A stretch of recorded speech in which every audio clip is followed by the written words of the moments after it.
Gak apa-apa, ntar aku buka. Awalan pakai masker dulu. Jangan dong, apa-apa.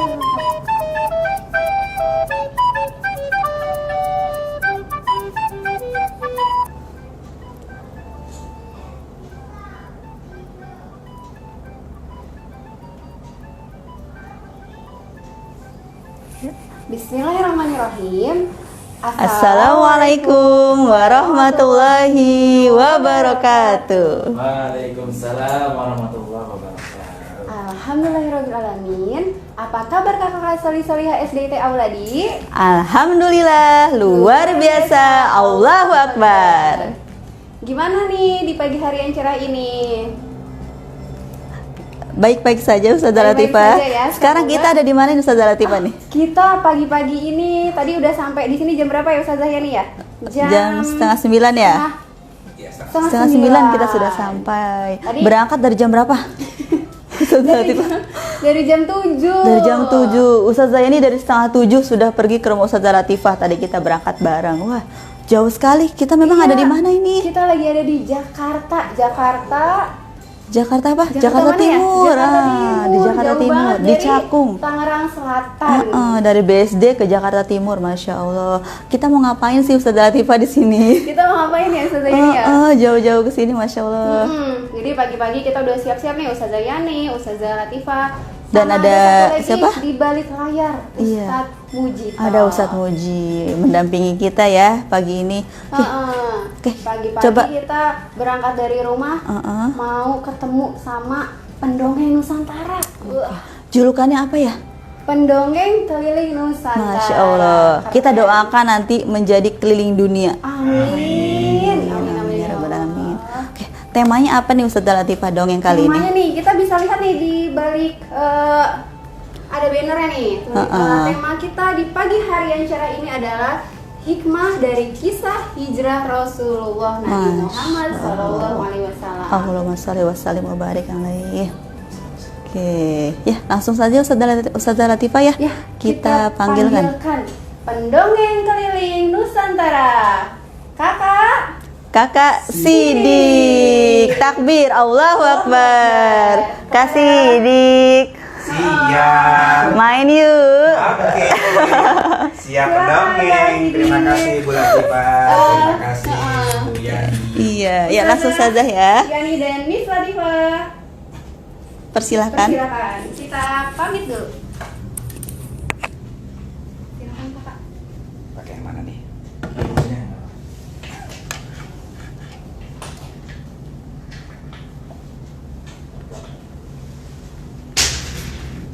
Sudah Pak Muji siap?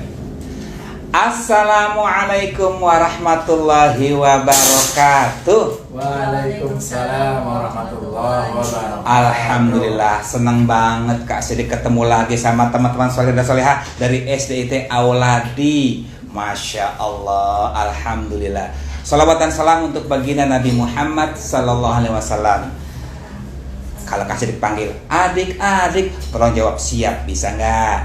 Adik-adik. Siap. Wih, keren banget. Tapi kurang kencang. Lagi sekali nggak apa-apa deh. Teriak di rumah ya. Adik-adik. Siap. Wih, keren banget. Alhamdulillah ya. Kita ketemu lagi dan kali ini akan bercerita tentang makna hijrah Rasulullah. Ngomong-ngomong hijrah artinya apa ya? Ada yang tahu nggak? Hijrah itu apa ya? Hijrah itu pindah rumah. Boleh. Hijrah itu apa? Yang cantik tuh ada di belakang tuh. Siapa ya? Yang tahu? Ada yang tahu? Wah, teman-teman tahu. Hijrah artinya berpindah, tapi ini berpindah bukan berpindah secara fisik, berpindah ke arah kebaikan yang lebih besar lagi. Ya, nanti seperti apa kisahnya sebentar lagi. Tapi sebelumnya Kak Sidik mau tahu dulu, apa sih hadiah yang diberikan Allah kepada Nabi Muhammad agar dipakai terus sama umat Islam? Nabi Muhammad itu hijrah waktu itu Isra Mi'raj ya, ke atas langit, pulangnya bawa oleh-oleh. Ada yang tahu gak oleh-olehnya apa? Ada yang tahu? Iya betul, oleh-olehnya sholat 5 waktu. Masya Allah. Kalau gitu Kak Sidik ingin nyanyikan lagu sholat 5 waktu agar nanti adik-adik bisa semangat. Setiap kali malas sholat, ingat Nabi Muhammad aja yang jemput oleh-olehnya jauh banget. Bukan ke Surabaya, bukan ke Makassar, kemana ayo? Iya betul, ke atas langit. Masa kita yang udah dikasih hadiah malah males. Oke, kalau gitu kasih mulai ya. Siapkan di depan kalian semua, kamera siap. Ya, mulai kasih contoh dulu ya. Siap bergaya. Judulnya bila dengar azan. Apa judulnya? Bila dengar azan. Aku kurang dengar. Apa judulnya? Bila dengar azan. Luar biasa. Siap ya, kasih contoh dulu. Bila engkau sedang main, dengar azan, berhentilah, kerjakan segera sholat wajib dahulu, nanti teruskanlah main-mainmu kawan. Bisa nggak? Yuk sama-sama biar tambah hebat gerakannya. Siap? Berdiri tegak. Kita mulai sama-sama pelan-pelan dulu ya.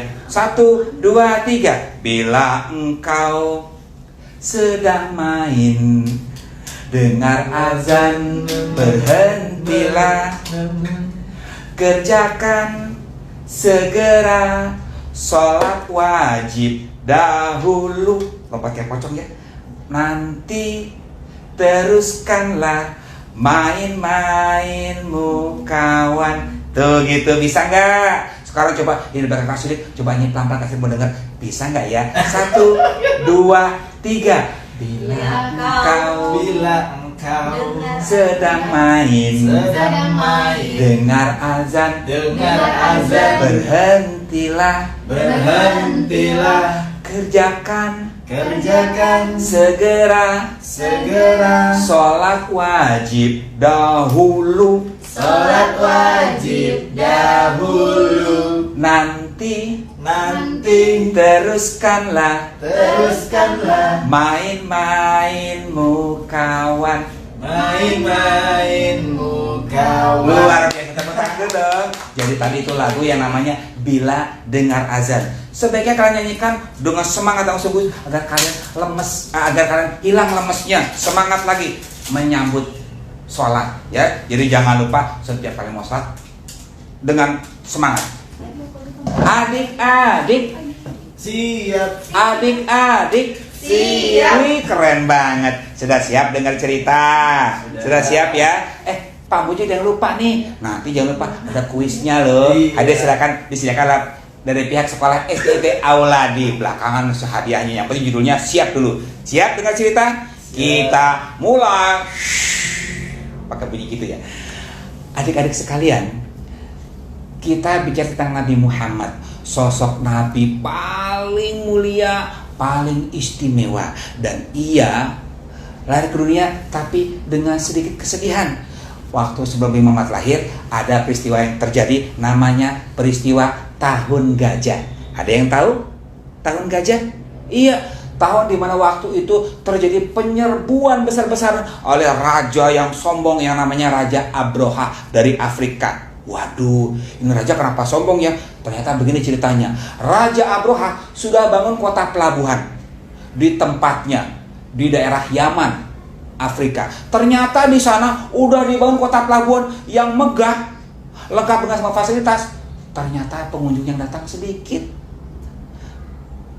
Pelabuhannya menjadi nggak laris, sepi. Padahal udah habis-habisan korsting, udah habis-habisan diskon.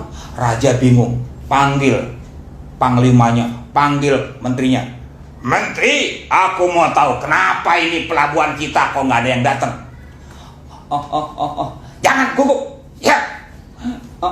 Begini, Baginda, rupanya kita dapat saingan apa?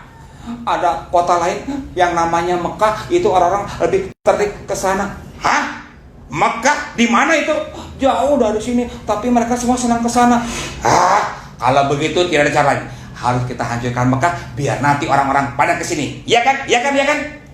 Iya kan? Iya kan? Iya.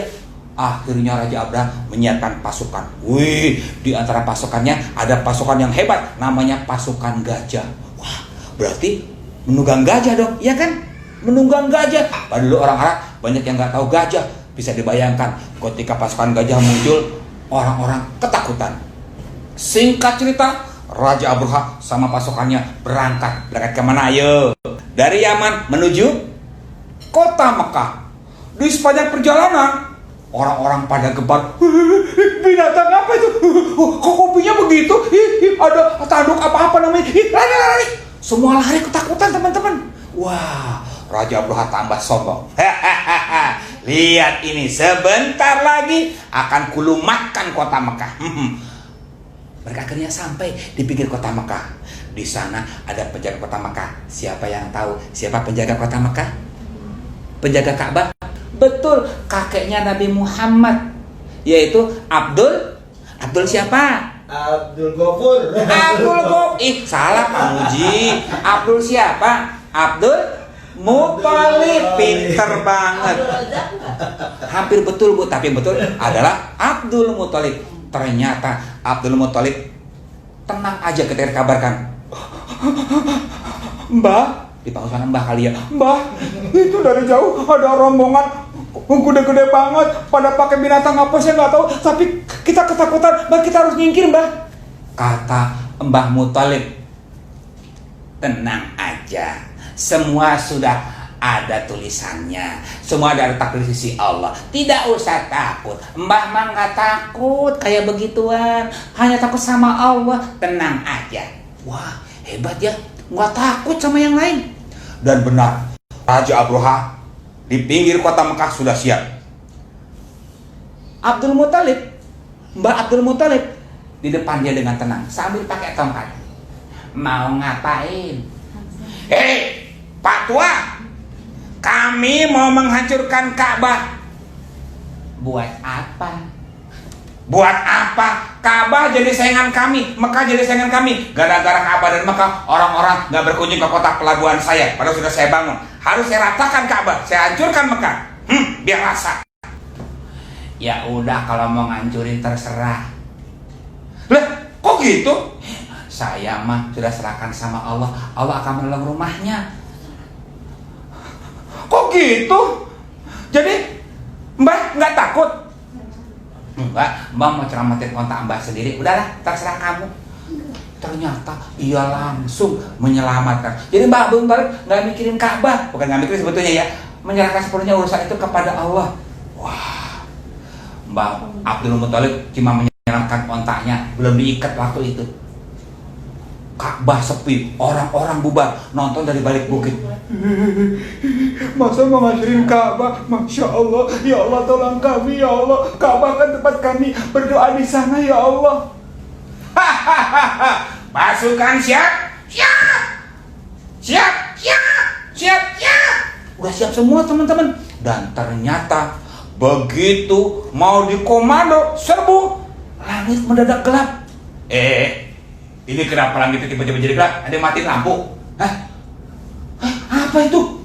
Ada burung-burung terbang. Bawa apa itu di kakinya? Ada yang di paruhnya. Bawa apa itu? Ternyata teman-teman, langit mendadak gelap diperoleh jutaan burung. Bukan sembarang burung. Ini mah cuma burung hantu, cuma buat ini doang, ilustrasi menggambarkan bagaimana hebatnya. Ternyata dari atas begitu banyak burung. Semua menyerbu ke bawah, menukik, melesat. Kira-kira gimana? Pasukannya bubar. Seperti dikisahkan dalam surat Al-Fil. Ada yang tahu nggak? Pasti tahu kan? Yuk baca pelan-pelan.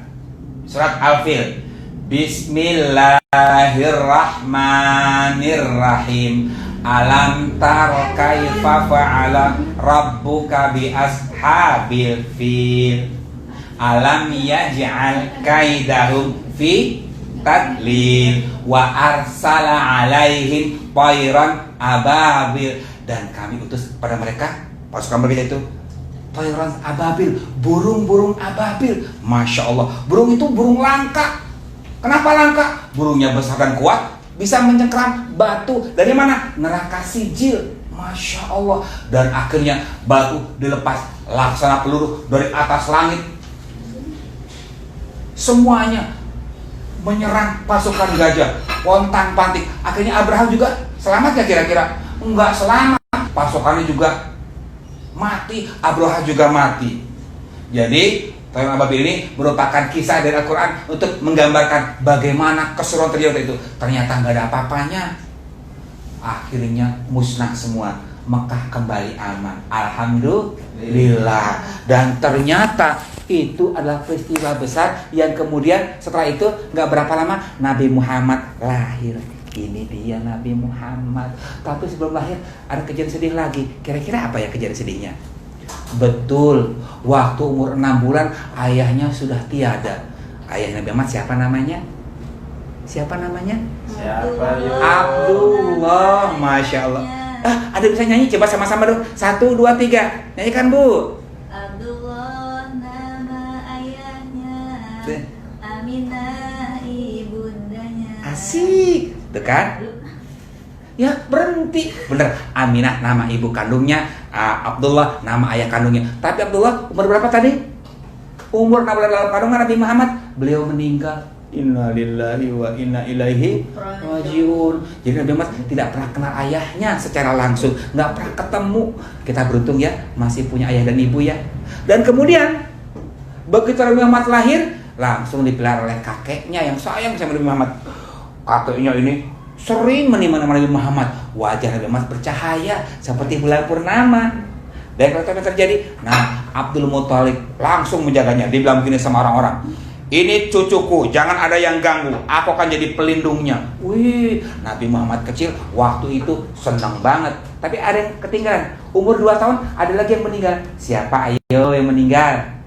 Iya, ibundanya, Ibu Aminah meninggal dunia. Jadi Nabi Muhammad yatim piatu di usia kedua tahun. Masya Allah, ayah tiada, bunda juga tiada. Sedihnya kayak apa ya? Biasa sama kakeknya. Untung aja kakeknya luar biasa dengan segenap jiwa raganya mengasuh Nabi Muhammad. Tapi nggak lama meninggal juga kakeknya di usia Nabi Muhammad umur 6 tahun. Ada yang bilang 8 tahun. Kakeknya meninggal. Pengasuhan jatuh kepada siapa berikutnya? Kepada pamannya. Siapa nama pamannya teman-teman? Siapa adik-adik nama pamannya? Siapa? Abu Jahal. Yang benar, itu bersih nama pamannya juga. Tapi juga Abu Lahab. Tapi bukan itu, ada lagi yang lain. Kalau Abu Lahab itu pamannya juga, tapi musuh Nabi Muhammad. Yang bersama siapa? Abu Thalib, betul banget. Nah, paman Abu Thalib ini mengasuh Nabi Muhammad. Abu Thalib anaknya banyak loh, tapi ia tidak keberatan mengasuh Nabi Muhammad. Dan ternyata Nabi Muhammad kecil waktu rasa beliau, masya Allah, rezekinya tambah. Dan Nabi Muhammad juga diajarkan untuk mandiri. Dimulai dengan mengasuh domba, mengasuh kambing. Ini nih kambingnya. Wih, kemana-mana Nabi Muhammad ngasuh kambing. Kira-kira gampang nggak ngasuh kambing? Susah. Susahnya gimana? Kambing suka lari-lari, betul? Dikejar yang di sana lari-larian nih. Dikejar yang ke sana, yang sini lari-larian. Bolak-balik. Tapi hebatnya Nabi Muhammad, kalau Nabi Muhammad yang ngasuh, kambingnya kalem-kalem, kambingnya nurut. Kalau Nabi Muhammad bilang, ayo kita berangkat kepada rumput sebelah sana, tuh kambing nggak pakai ngomong 2 kali, langsung ikut. Nabi Muhammad di belakang, tuk. Keren banget ya. Nabi Muhammad kecil sudah menjadi pemimpin. Ya, semua hewan nurut sama Nabi Muhammad. Masya Allah, keren kan? Jadi Nabi Muhammad walaupun masih kecil sudah bisa memimpin hewan dan memimpin teman-teman kecilnya. Adik-adik ada yang tahu nggak? Setelah Nabi Muhammad remaja, beliau juga dilatih oleh pamannya berdagang, betul? Jadi berdagang itu bukan suatu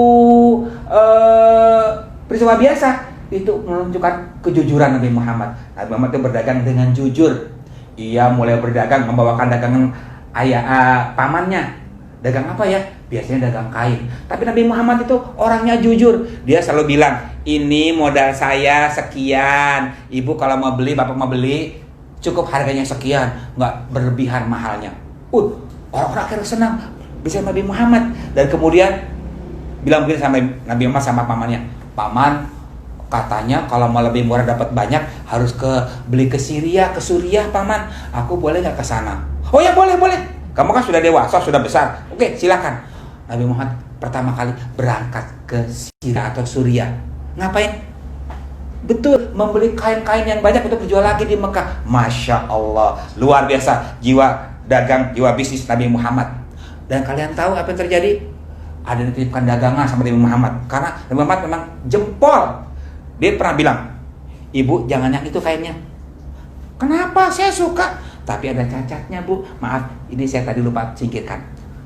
Nabi Muhammad nggak mau terima barang cacat, nggak mau jual barang cacat. Masya Allah. Akhirnya beli yang bagus-bagus. Yang ini saja bu, bagus kok dan murah. Wih, orang-orang berebut belinya. Nah, itu kehebatan Nabi Muhammad, mampu menyampaikan kepada orang lain dengan cara jujur dan sederhana. Akhirnya bertambah yang menitip, di antaranya Ibu Khadijah. Siapa yo Ibu Khadijah?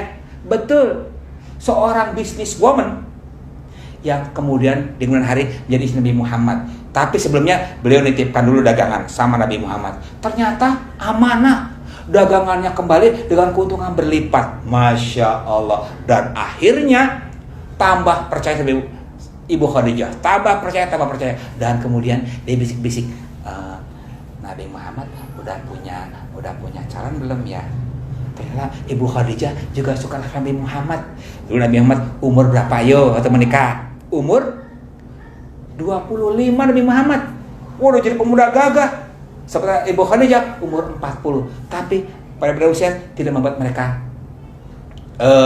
timpang, malah menjadi pasangan yang serasi. Akhirnya Nabi Muhammad menikah di usia 25 tahun. Masya Allah, tepuk tangan dulu boleh nih. Nabi Muhammad luar biasa, mampu menjaga kepercayaan orang-orang. Setelah menikah, Ibu Khadijah melimpahkan seluruh hartanya untuk Nabi Muhammad untuk kepentingan dakwah.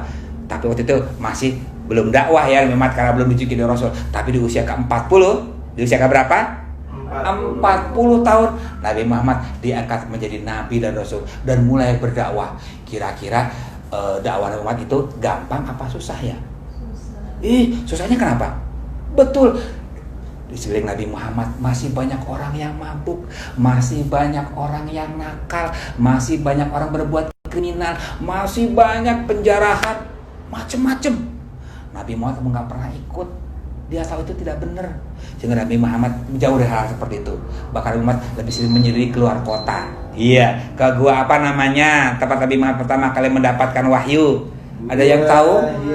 Gua Hira. Di sana Nabi Muhammad berkontemplasi, merenungkan mau dibawa kemana bangsa itu, bangsa Arab. Ternyata Allah pilih Nabi Muhammad menjadi Rasul. Masya Allah. Di usia ke-40 Nabi Muhammad menjadi Nabi dan Rasul subuhan. Ketika mulai berdakwah, tentu Nabi Muhammad berdakwah pada yang terdekat dulu. Pertama kepada istri beliau, Ibu Khadijah. Kira-kira Ibu Khadijah mau nggak? Mau banget. Sudah kalau Nabi Muhammad luar dalam, maka begitu dikatakan, aku sekaranglah seorang nabi. Aku bilang padamu ya Rasulullah. Langsung begitu Nabi Muhammad, Ibu Khadijah, dan diikuti oleh sahabat-sahabat yang lain.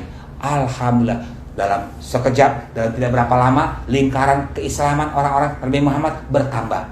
Ada Abu Bakar ikuti jejaknya. Ada siapa lagi ayo? Ali bin Abi Thalib sepupunya. Siapa lagi? Banyak.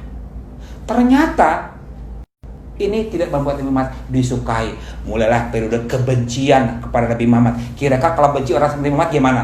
Betul, Nabi Muhammad lewat disorakin, "Woi Nora!" Tapi Nabi Muhammad balas dengan senyum saja.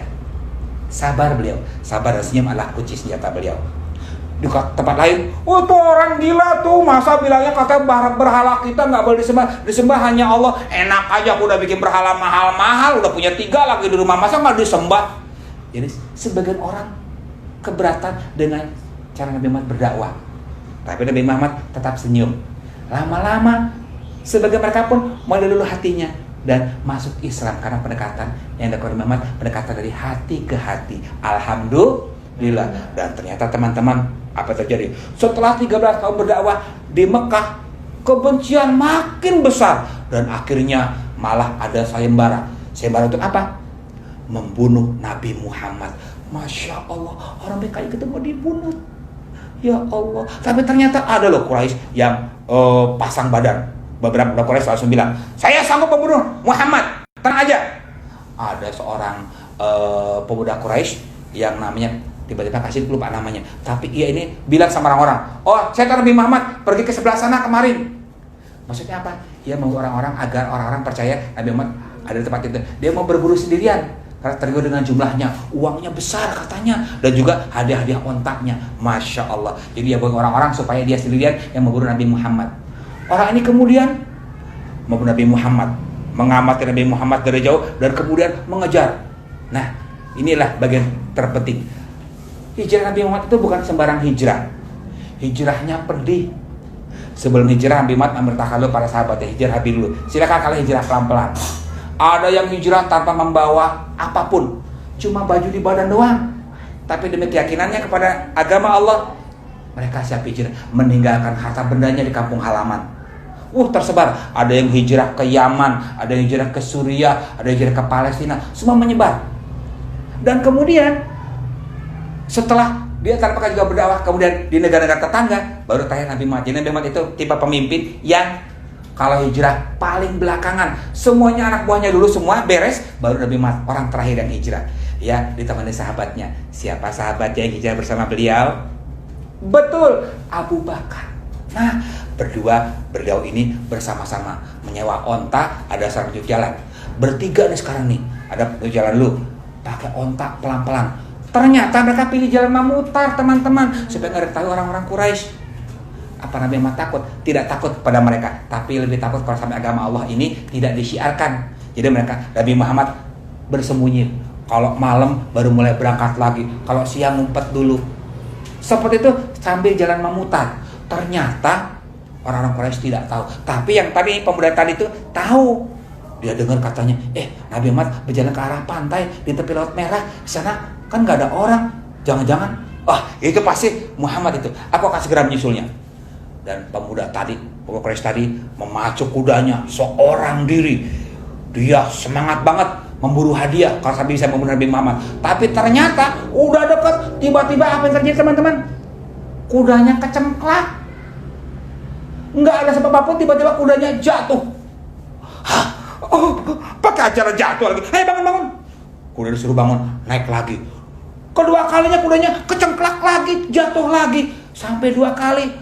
Sampai mulai berpikir, ini kenapa begini ya? Harusnya nggak begini kudaku nih. Kamu gimana sih? Ayo lagi. Ketiga kalinya jatuh lagi, sampai 3 kali teman-teman. Akhirnya tahu, ini bukan sembarang orang yang dikejar ini. Pasti bukan sembarang orang ini. Akhirnya dia bilang begini, wahai Muhammad, aku menyerah, nggak akan ngejar kamu lagi. Tapi tolong berikan aku sesuatu agar aku bisa sampai ke orang-orang bahwa aku sudah mengejar kamu dan kamu pergi jauh. Aku tidak bisa mengejar. Tolong ya Rasul, tolong. Ia kepingin Rasul memberikan satu tanda mata bahwa ia benar pernah mengejar Rasul tapi tidak berhasil. Buat apa sih? Supaya orang-orang tidak mengejar dia lagi maksudnya. Jadi orang ini baik. Akhirnya berusaha agar orang-orang yang berikutnya tidak mengejar karena Nabi kelewat jauh. Nabi Muhammad percaya. Sudah Abu Bakar menuliskan sesuatu, kemudian diberikan tanda mata itu. Dilemparkan karena jarak agak jauh, dilempar.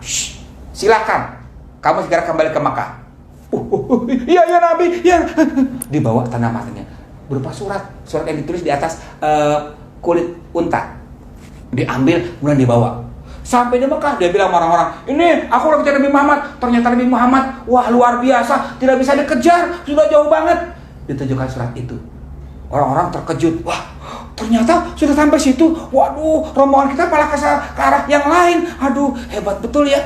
Ternyata Nabi Muhammad jitu. Pertama, tadi gimana? Jalannya memutar, tidak lewat jalan biasa. Kemudian ia berstrategi dengan membawa penunjuk jalan. Pemandu jalan ini seorang pemandu juga yang beriman kepada Nabi Muhammad dan kepada Allah. Ia menunjukkan jalan yang benar. Ia mengira jalan-jalan yang ramai, jalan-jalan yang sepi yang gak banyak orang tahu. Akhirnya Nabi Muhammad sampai di lembah. Di sana Nabi Muhammad istirahat. Nah, ternyata di lembah itu ada masalah lagi. Nabi Muhammad kelaparan, bekalnya habis. Kira-kira gimana ya? Masih jauh perjalanan tapi bekalnya habis. Ternyata ada yang khawatir sama keselamatan Nabi Muhammad. Siapa namanya? Asma binti Abu Bakar. Asma ini kemudian menyusul Nabi Muhammad karena Asma dan Abu Bakar lah ayahnya. Dia bersama, khawatir keselamatan ayahnya yang mendengar Nabi Muhammad. Maka kemudian Asma membawakan makanan, tapi supaya nggak ketahuan orang-orang, dia bawakan dalam tas pinggang. Ternyata dia pakai ikat pinggang yang dibuka jadi 2. Saya disebut dengan wanita berpinggang 2. Berkulit pinggang 2 maksudnya apa? Bahwa disembunyikan makanan di balik ikat pinggangnya. Kadang dilihat sama orang-orang, Mau kemana kamu perempuan? Ke sana. Aku mau gak kemana-mana kok. Aku mau ke sana ke situ tuh. Dekat situ doang, gak kemana-mana. Itu bawa apa itu? Aku nggak bawa apa-apa. Kok kamu nggak gemuk? Iya, orang namanya aku banyak makan, gemuk nggak apa-apa. Akhirnya orang-orang yang menjaga perbatasan meloloskan meloloskan Asma. Nah, beliau kemudian menyusulkan dengan untanya ke arah Nabi Muhammad. Masya Allah, ketemu di lembah itu dan diberikan makanannya. Masya Allah, hebat kan perempuan itu bisa berdakwah, membantu perjuangan dakwah Nabi Muhammad. Wih, tepuk tangan buat Asma loh. Keberanian luar biasa loh, hebat banget. Jarang sekali wanita seperti itu. Dan kemudian Nabi Muhammad melanjutkan perjalanan lagi sampai di sebuah gua. Ini gua apa tadi ya? Tempat bersembunyi Nabi Muhammad. Ada yang tahu? Gua apa ya? Nah, Nabi Muhammad bersembunyi di gua itu. Sementara Abu Bakar menjaga di depan gua. Abu Bakar khawatir banget. Ya Allah, Nabiku Muhammad, ya Allah, dia seorang diri di atas kedinginan, ketakutan. Ya Allah, berilah bantu kami, ya Allah. Dan ternyata Nabi Muhammad malah berbalik. Tenang Abu Bakar, Innallaha ma'ana. Artinya apa ya? Sesungguhnya Allah bersama kita. Jangan khawatir, ada Allah. Datang tidak takut. Aku hanya khawatirkan agama Islam yang aku bawa ini. Dia harus selamat, agama Islam harus sampai anak cucu kita semua menikmati agama Islam. Kalau aku nggak masalah meninggal. Akhirnya Nabi Abu Bakar bersembunyi di gua. Dan kira-kira apa terjadi teman-teman? Wih, ternyata mata-mata Quraisy berhasil menemukan jejak-jejak kaki, jejak-jejak hewan ke arah gua itu. Rupanya walaupun Asma sudah menghapus jejak-jejak itu, ternyata di antara mereka ada sebuah jejak juga. Ini yakin, ini pas jejak. Ini ada tinggal dua ini. Tinggal dua onta. Berarti dua orang. Ayo kita ke sana. Ternyata sampai depan gua mereka kebingungan. Kira-kira sampai kebingungan. Betul, di depan gua tiba-tiba ada sarang laba-laba. Masya Allah, sarang laba-laba dari mana? Rupanya Allah perintahkan laba-laba membuat sarang menutupi pintu depan gua. Akibatnya mereka bingung. Kalau ada laba-laba nggak mungkin lah Muhammad sama temennya di dalam, nggak mungkin lah. Akhirnya mereka berbalik arah teman-teman, nggak jadi masuk ke gua. Pada dalam gua ada Nabi Muhammad dan sahabatnya Abu Bakar. Masya Allah, ternyata Allah sayang pada mereka berdua dan Allah lindungi. Akhirnya pasukan Quraisy pergi dari tempat itu. Selamatlah Nabi Muhammad, alhamdulillah. Dan terakhir ketika Nabi Muhammad sampai ke kota Madinah, teman-teman mereka sudah tahu semua Nabi Muhammad sedang hijrah dari kota Mekah ke Madinah. Maka ketika sampai Nabi Muhammad di Madinah, apa yang terjadi? Barisan umat Islam menyambut beliau dengan, kalian tahu, ketimpring dengan rebana. Tala'al badru alaina. Masya Allah, disambut Nabi Muhammad di sepanjang jalan. Masya Allah, senang sekali Nabi Muhammad. Tapi kata Nabi Muhammad, biarkan untaku meneruskan perjalanan sampai untaku berhenti. Jadi Nabi Muhammad udah sampai di kota Madinah, nggak mau langsung turun. Ya biarkan untanya menuju ke arah mana. Akhirnya untanya berdiri di sebuah tempat. Dan setelah Nabi Muhammad membangun masjid di tempat itu, Masjid Madinah namanya. Masya Allah, tepuk tangan lagi dong buat Nabi Muhammad yang luar biasa. Kita belajar banyak dari Nabi Muhammad bahwa di antaranya, satu, hijrah memerlukan keberanian. Kalau gitu adik-adik, hijrah memerlukan keberanian juga memerlukan keikhlasan. Jadi dua itu, keberanian dan keikhlasan. Kalian harus punya itu. Setiap hijrah sudah pastilah proses yang tidak gampang. Mau hijrah dari tadinya nggak sholat jadi sholat, kira-kira gimana? Teman-temannya pasti banyak yang ngejek. Wih, sholat mau jadi anak sorga lu. Tenang aja, iya dong, aku emang anak sorga daripada kamu anak neraka. Nah, bilang gitu aja nggak apa-apa. Jadi artinya apa?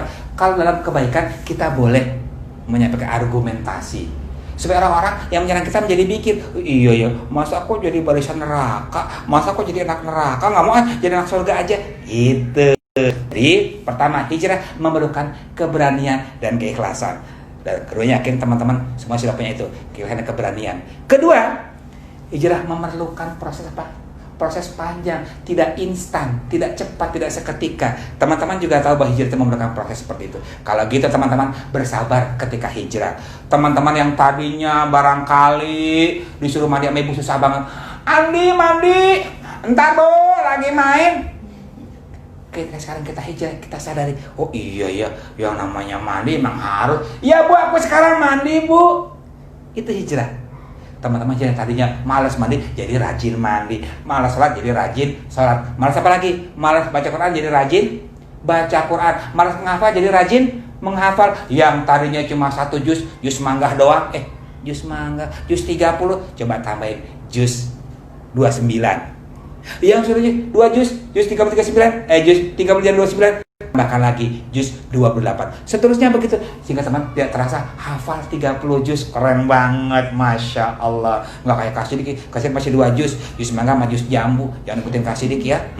Teman-teman lebih hebat dari Kasidik. Hijrah terus. Apalagi berikutnya hijrah itu?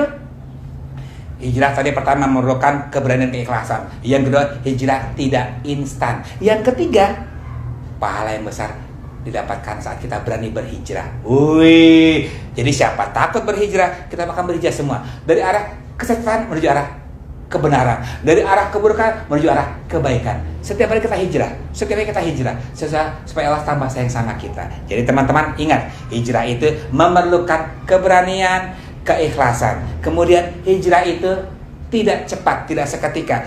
Teman-teman harus bersabar. Yang ketiga, pahala hijrah besar loh. Kalau gitu kita jangan kotor berhijrah. Kita harus berhijrah setiap saat agar Allah tambah sayang, Nabi Muhammad tambah cinta. Betul kan? Oke, kalau sekarang tiba waktunya nih Pak Muji di belakang layar. Siap-siap Pak Muji, saya mau kasih mau kasih kuis. 3 kuis dulu, 3 pertanyaan. Nanti yang bisa jawab dapat hadiah dari sekolah SDT Al-Audi, SDT apa tadi? Auladi. Siap teman-teman ya? Pertanyaan pertama. Tarat. Tadi di awal Kak Sidik kasih lagu. Kak Sidik sebutin judulnya loh. Apa judul lagu Kak Sidik? Siap? Apa judul lagu Kak Sidik yang tadinya kan di awal kisah ini? Kita begini. Na. Atau menyanyikan lagi? Ya boleh deh, tapi ingat tebak judulnya ya. Siap? Jadi sama-sama ya. Yuk, diri yuk. Siap.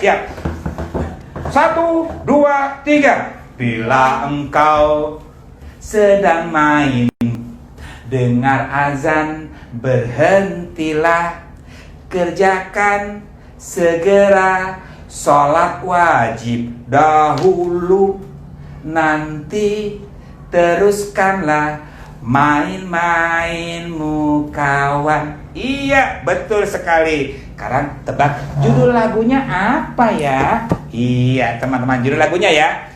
Pertanyaan kedua. Tarat. Pertanyaan kedua. Tadi Nabi Muhammad pada waktu beliau menjelang kelahiran beliau ada peristiwa besar. Peristiwa besarnya berupa apa ya? Namanya tahun gajah. Tapi peristiwa apa yang terjadi di tahun gajah itu? Ya, jadi pertanyaannya, peristiwa apa yang terjadi di tahun gajah menjelang kelahiran Nabi Muhammad? Ya, pasti bisa dong. Tadi ada raja yang gagah tapi marah-marah melulu. Katanya pelabuhannya jadi nggak rame gara-gara kesaing sama Mekah. Ayo, pasti bisa. Pertanyaan tadi adalah peristiwa apa yang terjadi di tahun gajah menjelang kelahiran Nabi Muhammad? Pasti bisa. Yang ketiga, apa ya? Yang ketiga, apa Pak Muji mau kasih sumbang? Ini Pak Muji, sumbang pertanyaan. Aduh. Oke. Atau Ibu Latifah? Atau Ibu Yani?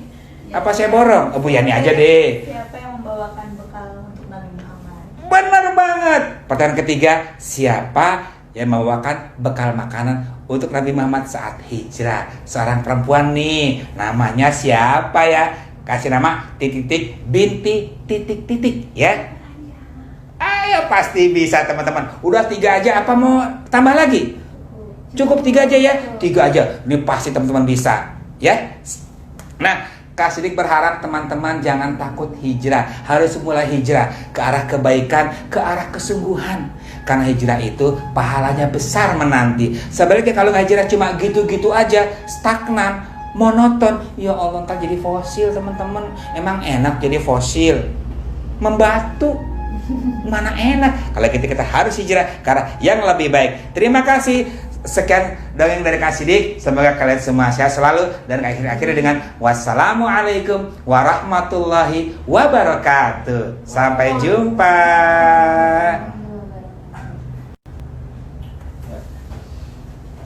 Ya, terima kasih jadi Sama-sama. Ya, buat kakak-kakak yang ada di rumah,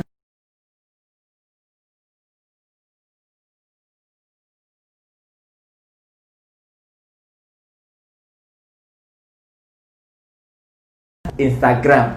Kalau tadi Pak Muji lihat itu ada jawabannya Irzal Muhammad. Nah, sekarang Irzal Muhammad itu kelas berapa ya?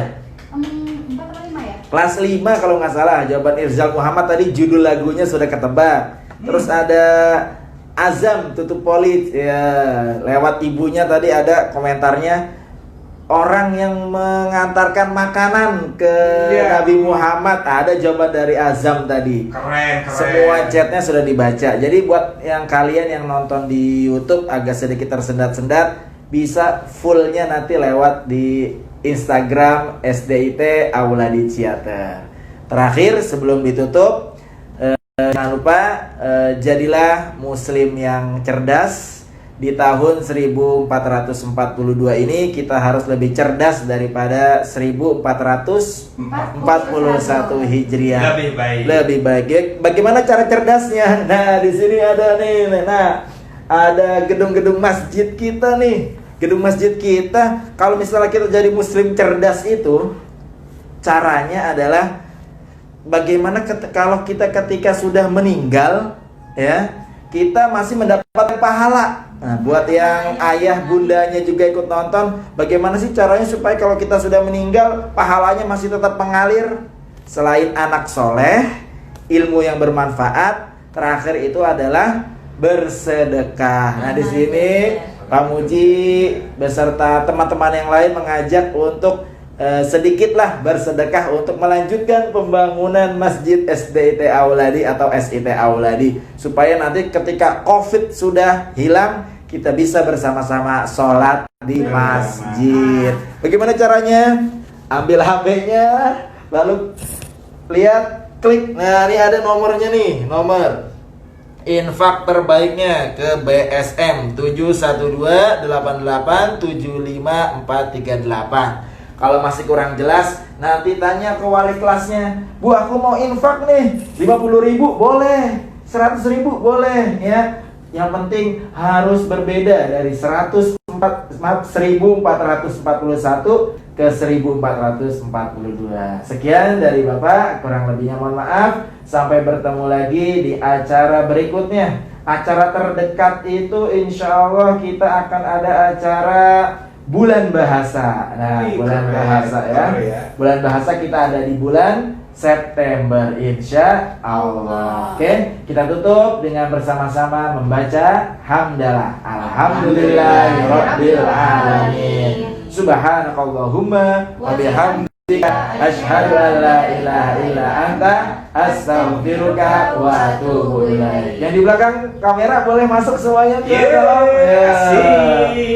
Ya, yang di belakang kamera. Ayo, ada satu murid nih. Ayo dong. Sini. Ya, kita ucapkan selamat tahun baru ya semuanya ya. 1, 2, 3. Selamat tahun baru 1442 Hijriah. Semoga lebih baik. Lebih baik. Ya, assalamualaikum warahmatullahi wabarakatuh. Dah. Terima kasih semuanya.